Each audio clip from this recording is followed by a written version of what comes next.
গ্রামে গোলু নামে একটা ছোট্ট বাচ্চা ছিল।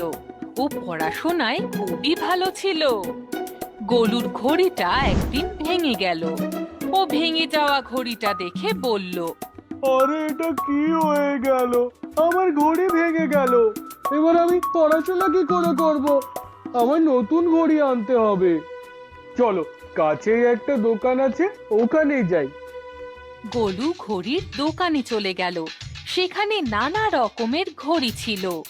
গোলু সেই দোকানে আসতেই, আরে বন্ধুরা, দেখো দেখো, নতুন গ্রাহক এসেছে আমাদের নিতে। অন্য ঘড়ি বলল, এবার আমাদের মধ্যে কাউকে তো যেতে হবে। একটা ছোট্ট লাল রঙের ঘড়ি ওখানে ছিল। ও খুবই ঝগড়ুটে ছিল। ও সবাইকে বলল, দেখো, আমি এখানেই থাকবো। আমি একদমই ছোট আর অনেক পুরনো, সেই কারণে আমাকে এখান থেকে কেউ নিয়ে যায় না। গোলু সব ঘড়িগুলো দেখতে লাগলো। তখনই সেই ছোট্ট লাল ঘড়িটা তার চোখে পড়লো। আরে এই ঘড়িটা তো একেবারে আমার পুরনো ঘড়ির মতো। আমি এই জন্যই এটা নিতে চাই। আর এইভাবে গোলু সেই লাল ঘড়িটা কিনে নিল। ও লাল ঘড়িটা সঙ্গে নিয়ে যেতে লাগলো। তখনই সব ঘড়িগুলো ওকে বলল, ঠিক আছে বন্ধু, এবার তুমি কার সাথে ঝগড়া করবে? আর লাল ঘড়িটা খুব রেগে গেল। যখন ও ঘড়িটা নিয়ে বাড়ি পৌঁছলো, ভীষণ ক্লান্ত হয়ে গেল। চলো এবার একটু বিশ্রাম নেওয়া যাক, সকালে উঠে পড়বো। আমি এতে অ্যালার্ম ঠিক করে দিই। গোলু নিজের ছোট্ট ঘরে গভীর ঘুমে আচ্ছন্ন হয়ে পড়ল। শান্ত ও নিস্তব্ধ ঘরে শুধুমাত্র ঘড়ির টিকটিক শব্দই শোনা যাচ্ছিল। টেবিলে থাকা লাল ঘড়িটা নিজের কাঁটাদের উদ্দেশ্যে বলল, আমার কাঁটাগুলো তোমরা তৈরি হয়ে যাও। আমরা এই ছোট্ট ছেলেটাকে বিরক্ত করব, তাহলে এ আমাদেরকে আবার সেই দোকানে ফেরত দিয়ে আসবে, বুঝলে? হ্যাঁ হ্যাঁ, ঠিক আছে। ঠিক আছে। তখন বড় কাঁটা ছোট কাঁটাকে বলল, গোলুকে দেখো, ও এখনো কিভাবে নিশ্চিন্তে ঘুমোচ্ছে। ওকে ঘুম থেকে তোলার দায়িত্ব আমাদের দিয়ে রেখেছে। সকাল 5টায় যখন আমরা অ্যালার্ম বাজাবো, তখন দেখবে কিভাবে উঠবে। কি লাভ এতক্ষণ ঘুমিয়ে? আমরা যদি বন্ধ হয়ে যাই কেমন হয়? বড় কাঁটার এই প্রস্তাব ছোট কাঁটার খুব পছন্দ হলো। আর দুজনেই যেখানে ছিল সেখানেই থেকে গেল। সকালে যখন গোলুর চোখ খুলল, তখন ঘরের ভিতরে রোদ দেখে চমকে গেল। যখন ও ঘড়ির দিকে তাকালো, তখনও ঘড়িতে 2টো বেজেছিল। গোলু ভয় পেয়ে বলল, ও, আজ তো এই ঘড়িটা আমাকে ঠকিয়েই দিল। আজ অনেকটা দেরি হয়ে গেল উঠতে। এবার কি করে পড়াশোনা কমপ্লিট হবে? ঘড়িকে দোষ দিতে দিতে ও নিজের রুম থেকে বেরিয়ে গেল।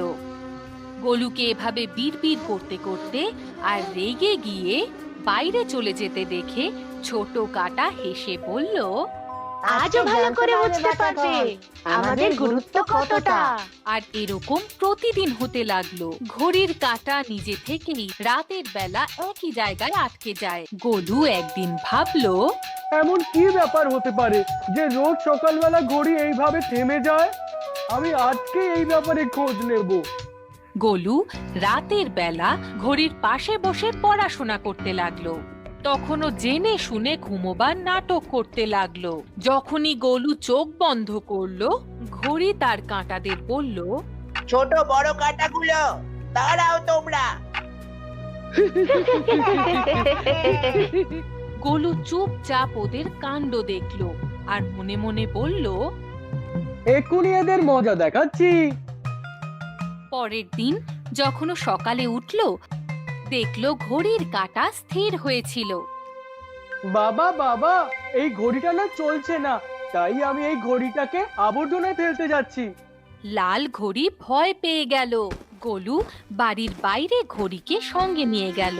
তখনই লাল ঘড়ি বলল, বলো না, আমাদেরকে ফেলে দিও না, আমাদের ভুল হয়ে গেছে। আমি জানি যে তুমি জেনে বুঝে এইটা করো, এই জন্যে আমি তোমায় ফেলতে যাচ্ছি। বলো, আমরা ওই দোকানে ভিড়ে যাওয়ার জন্যই এসব করেছি। তুমি খুব ভালো, আমরা আমরা আর এসব করব না। আমাদেরকে ক্ষমা করে দাও। গোলু ঘড়িটাকে বলল, একটা শর্তে, আজ থেকে তুমি আমার বন্ধু আর তুমি আমার সাথে সব সময় থাকবে। হ্যাঁ হ্যাঁ, একদম, হ্যাঁ সত্যি। আর এইভাবে দুজনে একসাথে থাকতে লাগলো। গোলু আর লাল ঘড়ি একসাথে পড়াশোনা করে, একসাথে খেলাও করে। এইভাবে দিনে দিনে ওদের বন্ধুত্ব আরো ভালো হতে থাকে। কখনো কখনো আলস্য তোমাকে বিপদে ফেলে দিতে পারে, কারণ অলস হওয়া একদম উচিত নয়।